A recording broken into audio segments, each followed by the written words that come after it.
नमस्कार आदरणीय दर्शकवृन्द, AP news यात्राको यो अर्को एउटा विशेष संवादमा यहाँहरूलाई धेरै स्वागत छ। म रोहित भण्डारी। दर्शकवृन्द, सीमा विवादको विषयलाई लिएर दुई ठूला छिमेकी देश चीन र भारत हिंसात्मक अवस्थातर्फ उन्मुख भएका छन्। पछिल्लो तथ्याङ्क अनुसार भारतका 20 सैनिक मारिएको भारतीय सेनाले पुष्टि गरेको छ भने चीनतर्फ कति सैनिकको हताहती भयो या के भयो यसको आधिकारिक पुष्टि भइसकेको छैन। सीमा विवाद जसरी हिंसात्मक मोडतर्फ अगाडि बढिरहेको छ, यसले भोलिका दिनको कस्तो खालको सङ्केत गर्दछ ताकि अहिलेको यो विवाद मत्थर भइहाल्ला या यसले अझ ठुलो रूप लेला। हामी आजको कार्यक्रममा परराष्ट्र तथा सीमा मामलाका जानकार पेशल निरौलासँग यही विषयमा केन्द्रित रहेर कुराकानी गर्दैछौँ। स्वागत छ यहाँलाई। ल रोहितजी, तपाईँ हामी फेरि अब धेरै समयपछि अब यो सीमा विवाद र यो अहिले वर्तमान तपाईँको परिप्रेक्ष्यमा विकसित भएको राजनीतिको बारेमा चर्चा गर्दैछौँ। यसमा मौका दिनुभएकोमा म सर्वप्रथम तपाईँलाई धन्यवाद दिन चाहन्छु। यहाँलाई पनि धन्यवाद। यो अहिले भारत र चीनका बीचमा एकअर्काको देशको त्यो सैनिकको ज्यान नै जाने गरी 45 वर्षपछि जुन अवस्था फेरि सृजना भएको छ नि, यसलाई कुन रूपमा लिन सकिन्छ? यो सामान्य होइन होला। योभन्दा करिब 41 दिन यताका घटनाक्रमहरूलाई हेर्ने हो भने कहिले त्यो कुम धकेला धकेल, कहिले ढुङ्गा हानाहान, त्यहाँबाट हुँदै अहिले त ज्यानै जाने गरी जे भयो नि, यसलाई कुन रूपमा विश्लेषण गर्न सकिएला? यो के देखिन्छ भन्दाखेरि सन् 1962 को चीन भारत युद्ध पनि वास्तवमा तत्कालीन अवस्थाको राज्य व्यवस्थाले चाहिँ जानी तपाईको अथवा सुरक्षा निकाय भन्नुस्, सेना भन्नुस्, जानी नै भारतलाई युद्धमा तपाईको धकेलेको कुरा चाहिँ पछि नेहरूले चाल पाएपछि नेहरूले त्यो कुरा चाहिँ अब तपाईको तत्कालीन अवस्थामा समाजवादी राष्ट्रहरू लगायत सम्पूर्णले चाहिँ नेहरूलाई यो डिजाइनमा चाहिँ तिमीहरूको आएको छ भनिसकेपछि नेहरूले चाहिँ 62 को युद्ध चाहिँ विड्र गर्नुभयो। तपाईको त्यसपछि नेहरूमा अलिकति डिप्रेसन पनि भयो, किनभने नेहरू अन्तर्राष्ट्रिय जगतमा चाहिँ असंलग्न लगायत यो चाहिँ तपाईको चाहिँ ऊ चाहिँ देखिन्छ हैन। अब त्यसपछि आज यो कालापानीको विवादको जुन सीमा नेपालको पनि छ, त्यसपछि ती सेनाहरू चाहिँ तपाईको यद्यपि त्यो मातृकाकै तपाईको कार्यकालमा त्यो दिएको थियो। अब दिए पनि त्यहाँ कहिलेकाहीँ चौकी जस्तो एउटा सुरक्षाको चाहिँ प्रहरीको जस्तोको मात्रै भूमिकामा त्यो थियो। 62 को युद्धपछि यो अहिलेको कालापानी जुन विवादित क्षेत्रमा छ, भारतीय सेना आएर बस्यो र भारतीयहरूले पटक पटक राजा महेन्द्रलाई के अनुरोध गरे भने हाम्रो चाहिँ चीनसँग हामीले एकदमै सर्वनाक हाम्रो पराजय भयो। यो पराजय भइसकेपछि चाहिँ अब हाम्रो प्रधानमन्त्रीलाई डिप्रेसन पनि भएको छ। त्यसैले यो उपचारका लागि चाहिँ भए पनि हाम्रो प्रधानमन्त्रीको रोगलाई ख्याल गरेर तपाईहरूले केही समय यो धैर्य धारण गर्नुहोस् भनेपछि तत्कालीन अवस्थामा राजा महेन्द्रले एउटा तपाईको त्यसलाई चाहिँ संवेदनशीलता त हेरेर चाहिँ केही समय चाहिँ तपाईको त्यो एउटा मित्रतालाई तपाईको किन छिमेकी भए त हरेक खालको व्यवहार गर्नुपर्छ, तपाईको त्यो चाहिँ गरेको चाहिँ देखिन्छ। रोहितजी, तपाईको अहिले पनि भारत चाहिँ स्वतन्त्र राष्ट्र होइन, यो हामीले बुझ्नुपर्छ। हेर्नुहोस्, अहिले पनि होइन। किन स्वतन्त्र राष्ट्र होइन? भारत पाकिस्तान जस्ता राष्ट्रहरू चाहिँ डोमिनेन्ट स्टेट हो। यो कस्तो डोमिनेन्ट स्टेट हो भने अहिले पनि ब्रिटिसको अन्डरको चाहिँ राष्ट्र हो। जस्तो कमनवेल्थका जति पनि राष्ट्र छन् 42 वटा राष्ट्रहरू, ती राष्ट्र चाहिँ तपाईको चाहिँ यो चाहिँ के भने ब्रिटिसकै अधीनको चाहिँ राष्ट्रहरू। तपाईको जस्तो बेलायतको महारानी भारत आउनु अथवा यी जति पनि राष्ट्रमा आउँछन्, तपाईको त्यो चाहिँ के छ भन्दाखेरि कुनै भिसा कुनै स्वीकृति लिनु पर्दैन। जस्तो जसरी हामी आन्तरिक रूपले घुमफिर गर्छौँ, त्यो त्यसरी नै घुमफिर गर्ने चाहिँ त्यो उनीहरूको परम्परा छ। जस्तो क्यानाडा, अस्ट्रेलिया जस्ताले त घुसितै तपाईको बेलायतको महारानीलाई मान्छन्। एउटा अमेरिका मात्रै तपाईको यो चाहिँ डोमिनेन्ट स्टेटबाट चाहिँ तपाईको बाहिर आएको छ। हेर्नुहोस्, यो कुरा चाहिँ अमेरिकाको चाहिँ यो चाहिँ सकारात्मक पक्ष हो। हेर्नुहोस्, यो दृष्टिकोणले कमनवेल्थमा ऊ छैन हैन। र अहिले हेर्नुहोस् रोहितजी, हाम्रो राज्य व्यवस्था यत्रो स्वतन्त्र तपाईको नेपाल सार्वभौम नेपाल भनेर गर्व गर्नेको त राज्य व्यवस्थामा यस प्रकारको घुसपैठ छ भने अहिले पनि तपाईको भारतीय राज्य व्यवस्थामा चाहिँ पश्चिमाहरूकै हालिमुहाली छ। र तपाईँले दुई तीन कुरा चाहिँ मोदीका जस्तो तपाईँको हिन्दुत्वको कुराले केही सकारात्मक तपाईँ भए पनि मोदीको प्रहार के देखिन्छ भन्दाखेरि नेहरूमाथि प्रहार गर्ने जो तपाईँको इन्डियाको फाउन्डर हो कमजोरी होला त्यो अलग कुरा हो। इन्दिरा गान्धीमाथि प्रहार गर्ने। इन्दिरा गान्धी हाम्रा लागि घातक हुन्छ तपाईँको त्यो स्वाभाविक हो। सिक्किम लिएको छ, पाकिस्तानलाई विभाजन गरेको छ, तर भारतका लागि आइकन तपाईँको चाहिँ हो। किनभने भारतलाई तपाईँको इन्डिया इज इन्दिरा भन्ने खालको जुन तपाईँको भारतको गौरवलाई अलिकति अगाडि बढाउने र यो चाहिँ राष्ट्रियताको तपाईँको अलिकति भारतीयमा चेत जगाउने काम चाहिँ इन्दिरा गान्धीले गरेकी थिएन। यद्यपि त्यो हाम्रा लागि मधेसको प्रकरणदेखि लिएर मधेस विभाजनदेखि लिएर यी कुराहरू उनीहरूले नि तपाईँको बोल्दै आएका छन्। तपाईँको के देखिन्छ भन्दाखेरि अहिले तपाईँको पश्चिमाहरूले चाहिँ यो चीन र भारतलाई चाहिँ तपाईँको विवादमा फसाउने र जस्तो पाकिस्तान र तपाईँको चाहिँ भारतको विवादमा पनि केही समय अगाडि विवाद हुँदाखेरि चाहिँ अमेरिकाले मध्यस्थता खोजिरहेको थियो, भारतले त्यो कुरा स्वीकार गरेन। यो चाहिँ के चाहन्छ भने उनीहरूको अहिले तपाईँको यो बाहिर फोरकास्ट नै गरेका छन्, चीनलाई 1 वर्षभित्र हामीले चाहिँ कुनै न कुनै युद्धमा फसायौँ भने के भने चीनको अर्थतन्त्र चाहिँ 1 नम्बर हुने, पहिलो अब तपाईँको चाहिँ संसारको अर्थतन्त्रमा अगाडि आउने कुरालाई हामी रोक्न सक्दैनौँ। त्यसैले कुनै न कुनै बहानामा उनीहरू चीनलाई चाहिँ क्षेत्रीय स्तरकै युद्ध भए पनि, विश्वयुद्ध होइन, क्षेत्रीय स्तरकै युद्ध भए पनि जस्तो साउथ चाइना सीदेखि लिएर या तपाईँको भारतसँगको यस्ता विवादहरूमा उनीहरू फसाउन चाहन्छन्। अब तपाईँको पहिलो चरणको चाहिँ तपाईँको ढुङ्गा हानाहान लगायतको कुरा सकिएपछि फेरि सघन वार्तामा जुटिरहेको बेला चाहिँ 81 चाहिँ तपाईँको चाहिँ यो चाहिँ हत्या हिंसाको चाहिँ एकदम उसमा चाहिँ आउँदाखेरि के देखिन्छ भन्दाखेरि इन्डियन तपाईँको चाहिँ राजनीति अथवा राज्य व्यवस्थाभित्र सुरक्षा निकायको चाहिँ तपाईँको कमजोरी चाहिँ यसले चाहिँ प्रश्न बाहिर ल्याएको छ। जस्तो तपाईँको पाकिस्तानको हेर्नुभयो भने पाकिस्तानको त प्रधानमन्त्रीलाई थाहै नदिकन सिमानामा तपाईँको अथवा भारतको तर्फ चाहिँ सेनाले चाहिँ तपाईँको बमबारी गरिदिन्छ होइन। अब भारतको त त्योसम्मको स्थिति छैन रोहितजी, तर भए तापनि जसरी नेहरूलाई चाहिँ 62 युद्धमा फसाइएको थियो त्यस्तै मोदीलाई पनि त्यो कुरामा फसाउन खोजिएको छ।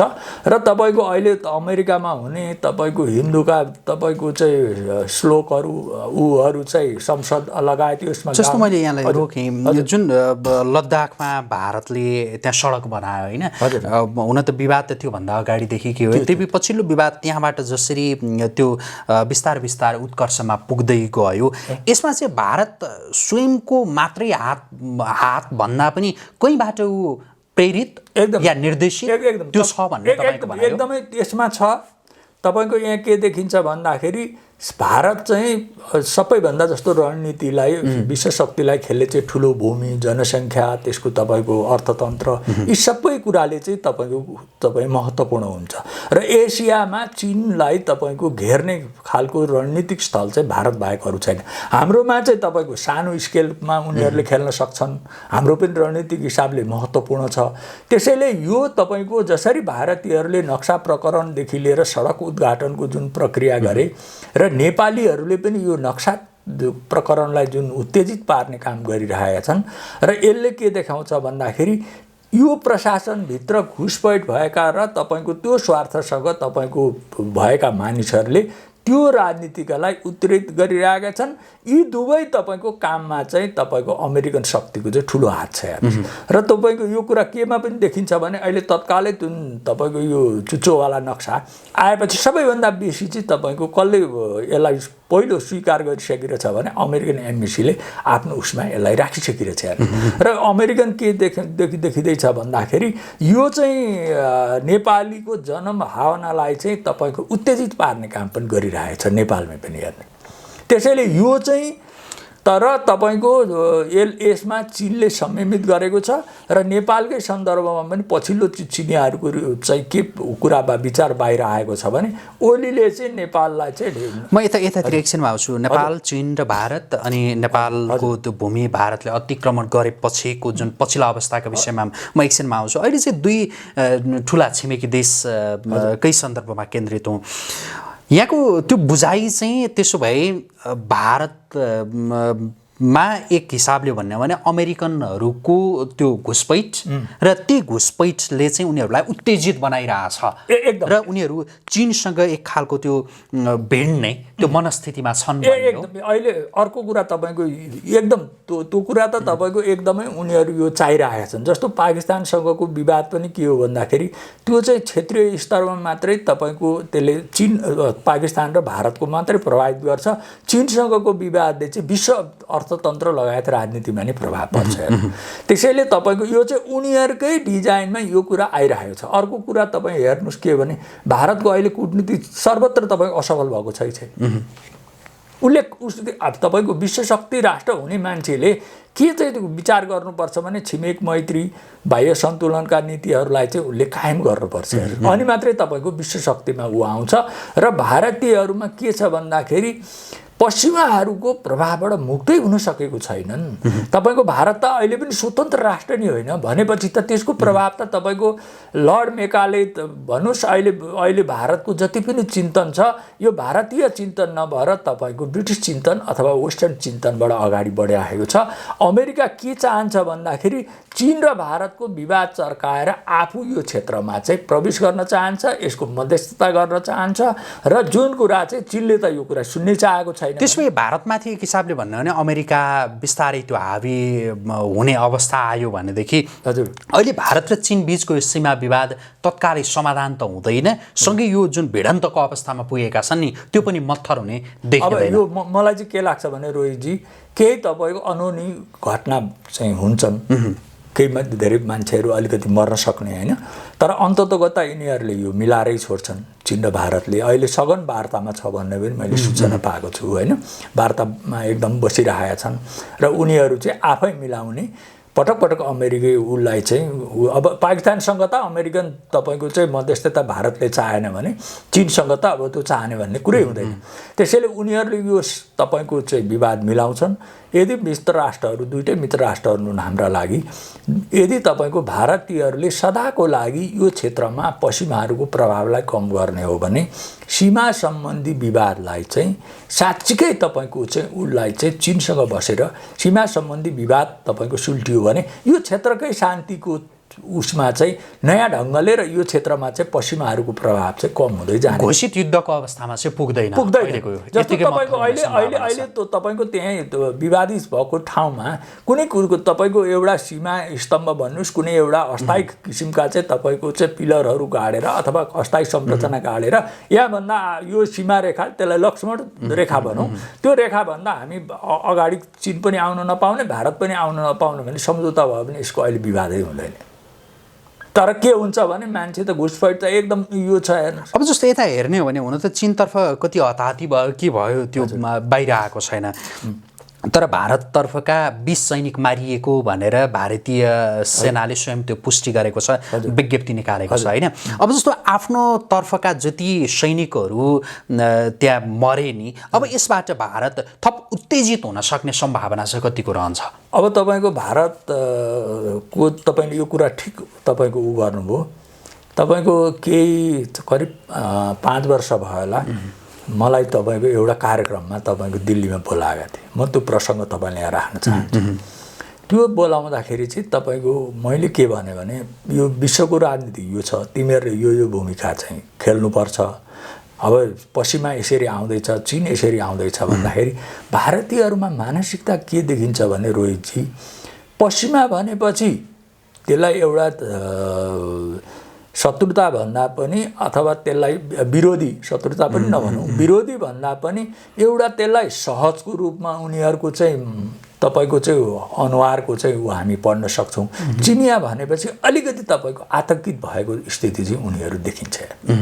भारतीयहरूमा त्यो मनोविज्ञान चाहिँ त्यहाँका धेरै मान्छेहरू थिए, 15-20 जना मान्छे थिए। मैले कति प्रवचन पनि त्यहाँ दिएको थिएँ। अनि तपाईँले फेरि आउनु पर्यो भने मैले भनेको कुरा तिमीहरू मान्छौ भने आउँछु, नभए मेरो फर्स्ट एन्ड लास्ट हो भने त्यसपछि मैले कुनै कन्ट्याक्ट पनि गरेको छु। भारतीयहरूमा चिनियाप्रति के छ भन्दाखेरि त्यो उत्तेजित हुने भन्दा पनि तपाईँको के भन्दाखेरि महाभारतमा एउटा के प्रसङ्ग आउँछ भने कुनै पनि मानिस युद्धमा जाँदाखेरि चाहिँ त्यो पराजित मानसिकताले लिएर गयो भने त्यो युद्धमा जित्दैन।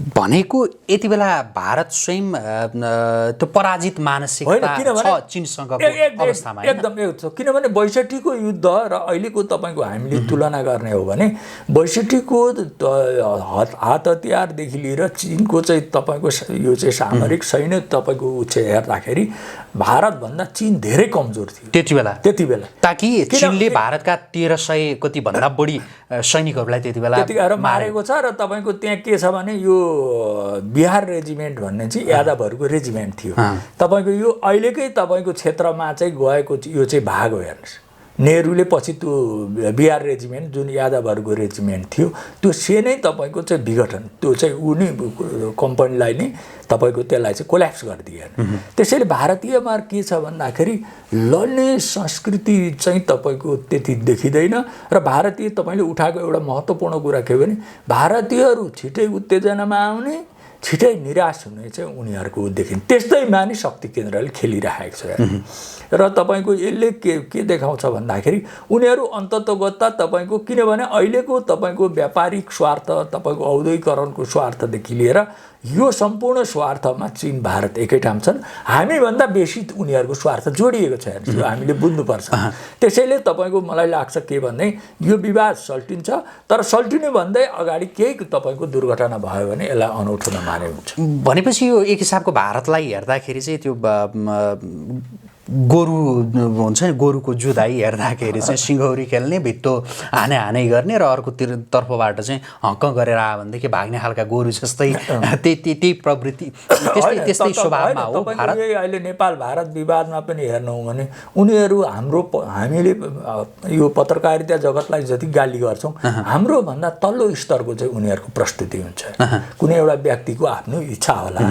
हैन र तपाईको यो प्रवृत्ति हाम्रामा पनि विकास भइरहेछ उनीहरू एकदमै तपाईको उत्तेजित हुने जस्तो यही तपाईको उनीहरूले सडक तपाईको त्यो चाहिँ यो चाहिँ अहिले हाम्रो लिपुलेख क्षेत्रमा सडक तपाईको उद्घाटन गर्दा उनीहरूको मानसिकता हेर्नुस् यो हाम्रो कति चुच्चे नक्सा बाहिर प्रकाशित गर्दाखेरिको उनीहरूको मानसिकता हेर्नुस् यसैबाट देखिन्छ तपाईको नेपालसँग पनि त वास्तवमा तपाईले रोहितजी आज एउटा भन्छु यदि तपाईको चीनको त कुरा छोड्दिनुस् यदि नेपालसँग भारतको दुईटा चिज जोडिएको छ यो यति भनेपछि तपाईले यो श्रोताहरूले बुझ्नुपर्छ मोदीले आएर त संसदमा बोल्नै भएको थियो पानी और जवानी भनेको सुरक्षासँग जोडिएको छ अब पानी भनेको त त्यसको बहुआयामिक पक्ष छ हैन खानेपानी र तपाईको सिंचाइदेखि लिएर विद्युतको कुरा छ र त्यसैले उनीहरू नेपालकै तपाईको सुरक्षा रणनीतिमा नेपालले चाहिँ हात निकाल्यो भने जस्तो अहिले गोर्खा रेजिमेन्टको चाहिँ तपाईको विधामा बसेका मान्छेलाई पनि बोलाइरहेको छ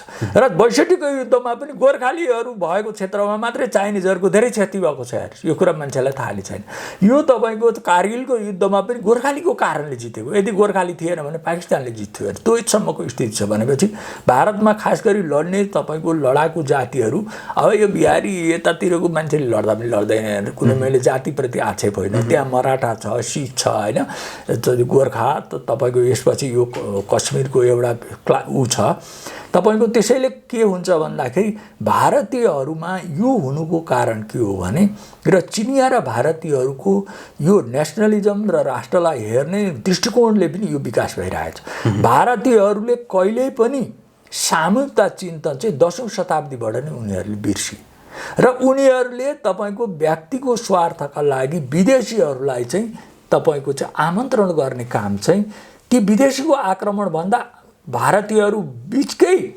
मानिसहरूले चाहिँ तपाईको खेलेको चाहिँ पाइन्छ त्यसैले त्यो मुगल भन्नुस् तपाईको अंग्रेज भन्नुस् एउटा व्यापारिक कम्पनी आएर शासन गर्ने तपाईको त्यो पनि 300-400 वर्ष शासन गर्छ भने त्यो कस्तो राष्ट्र भन्नुस् त्यसैले यो के भन्दाखेरि भारतमा व्यक्तिवाद अत्यन्त हावी छ व्यक्तिवादले के गर्छ भने तपाई सामूहिकताको विरुद्ध हामी एक हौं हामी भारतीय हौं अहिले तपाईको रोहितजी अनौठो लाग्ला कश्मीर टुक्रियो भने किन कश्मीर टुक्रियो भन्ने भारतीयहरुमा छँदैन कि त्यो बंगाली टुक्रिन चाहन्छ दक्षिण भारतका क्षेत्रहरु टुक्रिन चाहन्छन् त्यो त तपाईको यस्तो खालको मनस्थिति छ त्यसैले यो मनस्थितिले भारतको भलो पनि हुँदैन किनभने भारतमा भएको अस्थिरताले हामीलाई राम्रो पनि गर्दैन र यो चाहिँ के देखिन्छ भन्दाखेरि यस्तो अभ्यास चाहिँ नेपालमा पनि भइरहेको छ र यो चाहिँ अन्ततगता चिनियाहरूले चाहिँ र उनीहरूको पश्चिमाहरूको रणनीति बुझेर उनीहरू अब तपाईँको एक हदसम्म आफू पछाडि रहेर पनि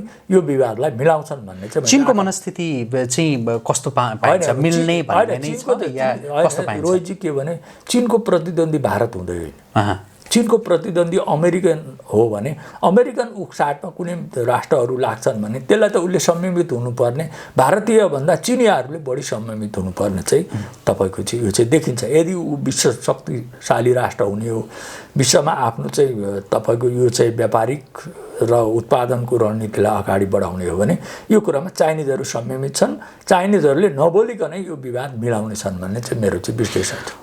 अहिले जुन विवादमा जति हताहती जे भयो नि, यो चाहिँ चीन या भारतको माथिल्लो तहको भनौँ न सुरक्षा अङ्गको निर्देशनमा होइन, होइन त्यो सीमामा रहेको सुरक्षा भनेको माथिल्लो तहको होइन, त्यो तल्लो तहको तपाईँको सुरक्षा र तपाईँको यो चाहिँ राज्य संयन्त्र चाहिँ युएसमा चाहिँ प्रयोग भएको देखिन्छ। त्यही सीमामा रहेकाहरूले नै निर्णय गर्न नसक्ला नि, सीमामा रहेकाले मात्रै निर्णय गर्दैनन्। तपाईँको जस्तो के भने यो चाहिँ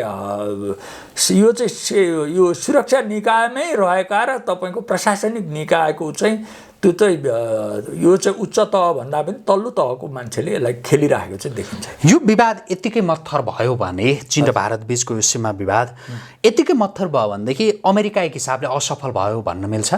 अहिले तत्काल त रोहितजी असफल भयो भन्ने मिल्दैन, किनभने उनीहरूले त पटक पटक खेलिरहन्छन्। तर यो एक वर्षभित्र हेर्दै जानु होला, यो विश्व शक्तिमा चाहिँ को आउने भन्ने कुरा चाहिँ निर्णय हुन्छ। यसको 3-4 कुरा म तपाईँलाई राख्न चाहन्छु, नयाँ पनि हुनसक्छ श्रोताहरूलाई। एउटा अहिले के देखियो भने अहिले कोरोनाको चाहिँ नियन्त्रणका क्रममा तपाईँको चीन बाहेक अरू सबै असफल भए। भारत असफल भयो, अमेरिका असफल भयो र तपाईँको चाहिँ नेपाल पनि असफल भयो। यो यस्ता राष्ट्रहरू चाहिँ के भयो भने कोरोनामा चाहिँ तपाईँको नियन्त्रण गर्नमा यिनीहरू यो के भने राज्य व्यवस्थाको असफलता हो नम्बर 1। अब तपाईँको दोस्रो कुरा के हुन्छ भने यसले अर्थतन्त्र पनि चीनको अर्थतन्त्रलाई चाहिँ अगाडि बढाउने देखिन्छ। किन अमेरिकामा त अहिले तपाईँको पछिल्लो समय त्यो विद्रोहको स्थिति देखिएको छ।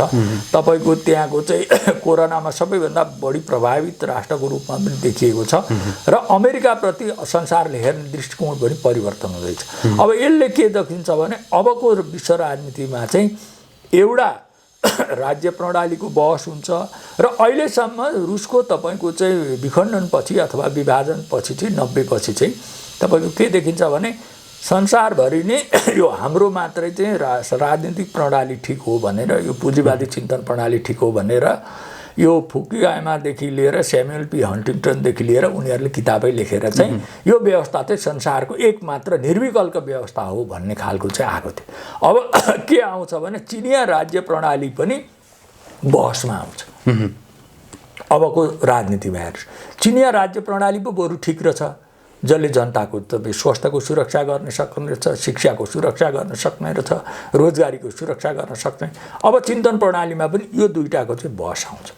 तेस्रो के गर्छ भने यो मैले भनेको दुईटा चिज स्थापित भएपछि बल्ल उनीहरूको 300 वर्षको संसारमा रजाइ गर्ने र उनीहरूले आफूलाई ईश्वरकै दूतको रूपमा यो संसारमा शासन गर्ने जुन उनीहरूको दुस्वप्न थियो त्यसमा प्रहार हुन्छ र यो चाहिँ यो 3टा चिज चाहिँ पश्चिमाले गुमाउँदै जानेछ। यो 3टा चिज, एउटा अर्थतन्त्रको चिज, एउटा राज्य प्रणालीको चिन्तनको चिज, एउटा नेतृत्वको चिज, उनीहरू सबैभन्दा यो चाहिँ 2टा चिजबाट चाहिँ अत्यन्त चिन्तित छन्। हेर्नुहोस्, अर्थतन्त्र गुमाउने कुरामा त चिन्तित हुने नै भए। दोस्रो चाहिँ हाम्रो चिन्तन प्रणालीमाथि प्रश्न चिन्ह उठ्ने र यो चिन्तन प्रणाली चाहिँ को चाहिँ विकल्पको चिन्तन प्रणाली चाहिँ चिनिया कन्फ्युसियस भन्नुहोस् जे भन्नु त्यो चिन्तन प्रणाली स्थापित हुने र तेस्रो चाहिँ सबैभन्दा चाहिँ उनीहरूले चाहिँ अब यो चाहिँ चाइनिजहरू अथवा रसियन चाइनिजहरूको संयुक्त उसलाई चाहिँ उनीहरूले नेतृत्वमा चाहिँ मान्न नचाहेको कारणले अहिले संसारभरि नै उनीहरूले के भन्दाखेरि यो चाहिँ हिंसा र हत्याको चाहिँ कुरा अगाडि आयो। अब अर्को कुरा रोहितजी यसैसँग जोडिएको के छ भने जस्तो चीनको यहाँ मान्छेले बीआईआर र तपाईँको चाहिँ यो एमसीसी लगायत इन्डो पेसिफिकलाई एउटै डालोमा हेर्न खोजेका छन्। यो गलत कुरा हो। तपाईँको चीनको तपाईँको यो बीआईआर चाहिँ भनेको चाहिँ के हो भन्दाखेरि उत्पादनसँग जोडिएको व्यापारिक रणनीति हो। यो कुरा बुझ्नु न हाम्रा श्रोताहरूले, उत्पादनसँग जोडिएको व्यापारिक रणनीति हो। अमेरिकाको रणनीति भनेको के हो भने सैन्यसँग जोडिएको रणनीति हो। त्यसैले यो एमसिसी भन्नुहोस्, यो एमसिसी भनेको 3Dसँग जोडिएको छ। उनीहरूको घोषित नीति हो। हाम्रा मान्छेहरूले यो भात खान्छन् कि के खान्छन् रोहितजी एमसिसीको बारेमा? यहाँ काङ्ग्रेसका युवा नेता कथित तपाईँको यो चाहिँ गगन थापा, तपाईँको विश्वप्रकाश जस्ता यी नालायकहरूले के बोल्छन् भने यो नपढिकन, यसको बुदा नपढिकन तपाईँको मान्छेहरूले बोले भन्छन्।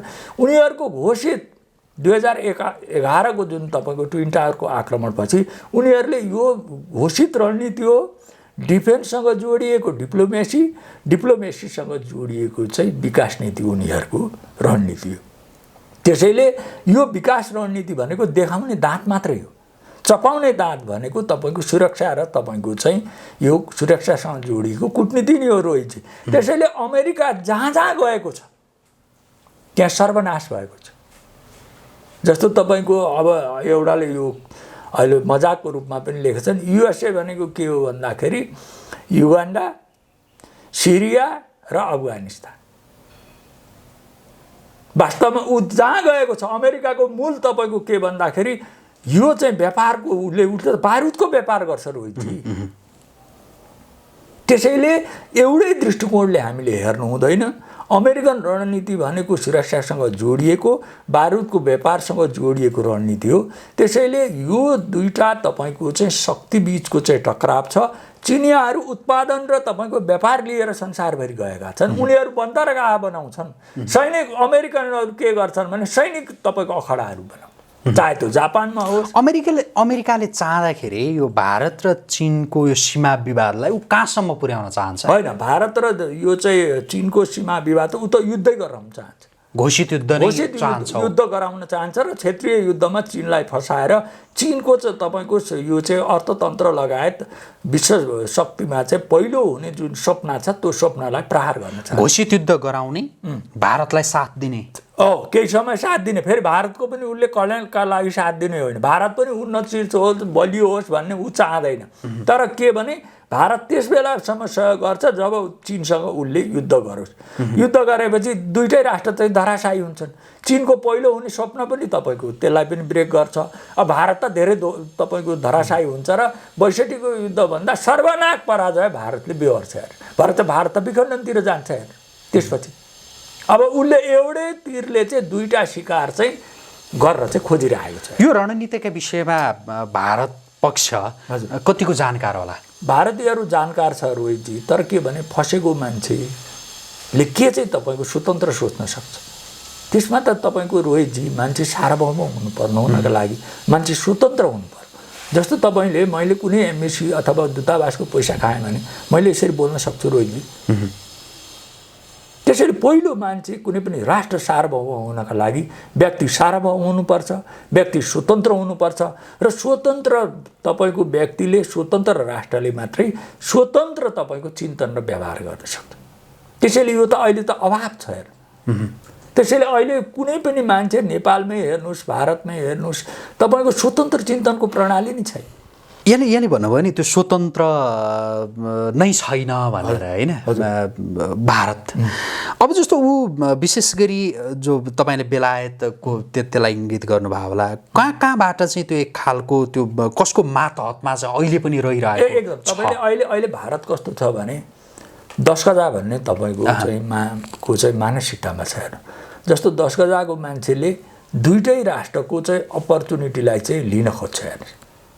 एउटा यो इम्पोर्टेन्ट कुरा 10 गजाको मानसिकता के हो भन्दाखेरि जस्तो नेपाल भारत बिचको 10 गजा छ भने त्यो नेपालतर्फ पनि त्यसले फाइदा लिन खोज्न भारत त्यो भने त्यसको क्लियर चाहिँ दृष्टिकोण हुँदैन।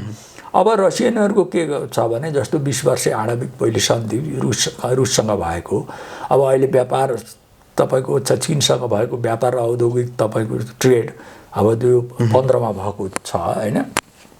त्यस्तै अमेरिकासँग भएको सुरक्षाको तपाईँको उनीहरूको एउटा सहमतिमा अगाडि बढ्ने। इन्डिया चाहिँ के देखिन्छ भन्दाखेरि सबैलाई चाहिँ चोचो मोचो गरेर चाहिँ आफू फाइदा लिन चाहन्छ। अब त्यो त सम्पूर्ण शक्ति राष्ट्रले तपाईँको उ गर्छन्।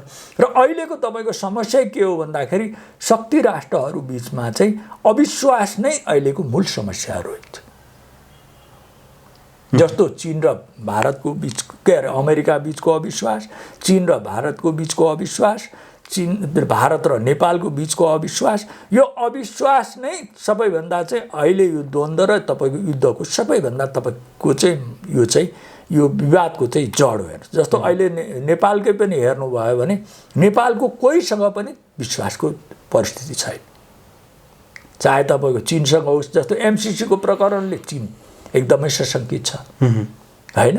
अब बीआईआरको प्रसङ्गले अमेरिका एकदमै सशङ्कित छ।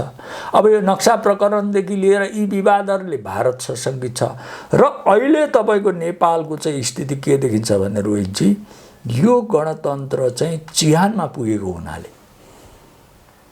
यो अहिले चुच्चे नक्सा ल्याएर गणतन्त्रको आयु थप्ने, बरु यो नेपाललाई चाहिँ कश्मीरको नियतिमा लैजाने, एमसीसीलाई पास गराउने र यो गणतन्त्रलाई चाहिँ फेरि दीर्घ जीवन तपाईँको दिन सकिन्छ भन्ने कुचित नियतले नेपालमा काम भइरहेको छ। यो अविश्वासको चरम अवस्था इतिहासमा कहिल्यै पनि थिएन नेपालमा। यस्तै अवस्था हरेक राष्ट्रबिचमा रहेको छ। जस्तो पाकिस्तानकै हेर्ने हो भने ऊ अमेरिकासँग पनि नजिक छैन, तपाईँको चीनसँग पनि नजिक छैन, तर दुईटैलाई नजिक बनाएर फाइदा त्यो त शक्ति केन्द्रले बुझिहाल्छ। त्यसैले तपाईँको यो अहिलेको मेन विवादको जडै विभिन्न शक्ति राष्ट्रहरूका बीच अथवा राष्ट्रहरूका बीचको चाहिँ अविश्वास नै मूल कारण हो र यसले अन्ततोगता द्वन्द्वतिर लैजान्छ। र नेपालमा पनि तपाईँको यो स्थिति देखिँदैछ। र यो स्थितिले चाहिँ के गर्छ भने नेपालमा के उनीहरू गराउन खोजिरहेका छन् भने अमेरिकनहरू यो चाहिँ कथित यो राष्ट्रवादको चाहिँ खोक्रो राष्ट्रवादको चाहिँ तपाईँको यो चाहिँ एकदम अहिले जागृति छ। अस्तिसम्म के छ, खड्गौली लगायतको बजार चाहिँ एकदम गरम थियो, एकदम तातेको थियो। राजेन्द्र महतोले यो राष्ट्रघाती तपाईँको यो चाहिँ महाकाली सन्धिका उहरूलाई चाहिँ टुडी खेलमा लगेर चाहिँ तपाईँको चाहिँ उहरू सजाय गर्नुपर्छ अथवा फाँसी दिनुपर्छ भनेर बोलेपछि खड्ग ओलीको बजार चाहिँ तपाईँको अहिले सराय सुरु भएर राजेन्द्र महतोको चाहिँ यो गाइने राष्ट्रवाद चाहिँ अहिले उत्कर्षमा छ। नेपाली जनता मात्रै होइन रोहितजी, संसारका यस्तै जनताको बेकुबीले नि अहिले के छ भने अमेरिकाको तपाईँको नेसनलिजम भनेको श्वेत नेसनलिजम हो, गोराहरूको राष्ट्रवाद। भारतको राष्ट्रवाद भनेको तपाईँको सांस्कृतिक राष्ट्रवाद। यहाँ नेपालको ओली लगायतको राष्ट्रवाद भनेको यो चाहिँ नेपालको भूगोलको राष्ट्रवाद। तर जनताका समस्याहरू, शिक्षा, स्वास्थ्य, रोजगारीदेखि लिएर यावत उत्पादन कुराहरूलाई समाप्त पार्ने र यो गाइने राष्ट्रवादलाई वादको चाहिँ झन्डा उचालेर जनतालाई बेकु बनाउने काम भन्दा यो सिवाय केही पनि होइन। यो तपाईँको यो कम्प्लिट तपाईँको एउटा त पुँजीवादी प्रणाली संसारमा असफल भएको छ। अहिले असफल राष्ट्रहरूको उदाहरण दिनु पर्यो भने नेपाल, तपाईँको अमेरिका र भारत दिए हुन्छ। यसमा त सबै पुँजीवादी प्रणाली छैन, यो त कम्प्लिट असफल भएको छ। यो प्रणालीको विकल्प खोज्नुको तपाईँको संसारले खोजिरहेका छन्, जुन कुरा अमेरिकाको पछिल्लो तपाईँको चाहिँ ऊ चाहिँ छ। अमेरिकामा के छ भने भारतमा के छ, अमेरिकामा काला र तपाईँको सेताको बिचको विभाजन अथवा तपाईँको सेता इतरलाई चाहिँ अलिकति घृणा गर्ने, तिनीहरूलाई निन्दा गर्ने, दण्डित गर्ने छ भने भारतमा मुस्लिमलाई टार्गेट बनाएर जसको 20 करोडभन्दा बेसी जनसङ्ख्या छ र यो समाजलाई विभाजन गरेर चाहिँ स्वार्थ पुरा गर्ने। केही समय पहिले पनि यहाँ तराई र पहाडको चाहिँ एकदम कृत्रिम तपाईँको पर्खाल खडा गरेर चाहिँ लडाइँ गराएर यो कृत्रिम राष्ट्रवाद संसारमा मौलाएको छ।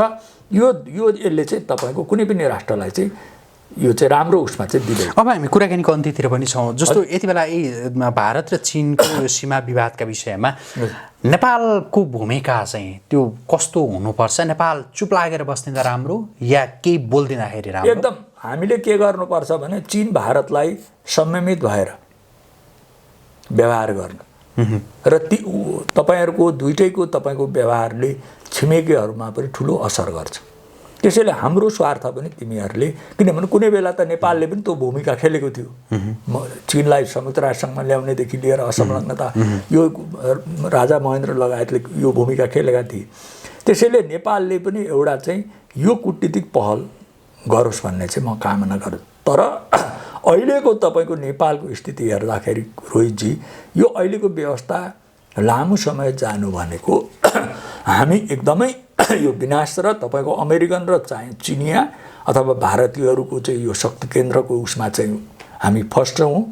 र तपाईँको म के दिन्छु भने सम्पूर्णमा अहिले त नेपालकै अस्तित्व सङ्कटमा परिरहेको छ रोहित। यो मान्छेले बुझेकै छैन। यो यत्रो तपाईँको ध्रुवीकरणको चाहिँ तपाईँको केन्द्रमा यो नेपाललाई ल्याउने छ। त्यसैले तत्काल तपाईँको नेपाली सेना र राजा ज्ञानेन्द्र मिलेर यो व्यवस्थाबाट चाहिँ यो अन्त्य गरेर निकास दिनुपर्छ र सम्पूर्ण शक्ति राष्ट्रहरूलाई विश्वासमा लिने वातावरण भएन भने नेपालको नियति कश्मीर जस्तो, जसरी आज कश्मीर 3टा टुक्रामा विभाजन भएको छ, अक्साई चीनतर्फको तपाईँको एउटा भाग चीनसँग छ, अर्को पाकिस्तान, हाम्रो त्यो नियति बेर्यौँ भने अनौठो छैन। ओली र देउबाहरू नेपाललाई बरु कश्मीरै बनोस्, उनीहरू स्वार्थ रक्षा र यो प्रणाली रक्षार्थ लागिरहेछन्। यो अत्यन्त निन्दनीय र आपत्तिजनक काम हो भइरहेको। हुन्छ, आजका लागि यति गरौँ कुराकानी। जुन समय यहाँले हामीलाई दिनुभयो यसका लागि यहाँलाई धेरै धन्यवाद। ल रोहितजी, अब हामीले समसामयिक विषयमा गऱ्यौँ, यसका लागि म तपाईँलाई फेरि धन्यवाद दिन चाहन्छु। हस्, आदरणीय दर्शकवृन्द, हामी कुराकानी गर्दैथ्यौँ परराष्ट्र मामलाका जानकार पेशल निरौलासँग। उहाँसँगको यो कुराकानीसँगै एपी न्युज यात्राको विशेष संवाद अहिलेका लागि यहीँ सकिन्छ। एपी न्युज यात्रा सँगै रहनुहोला। नमस्कार।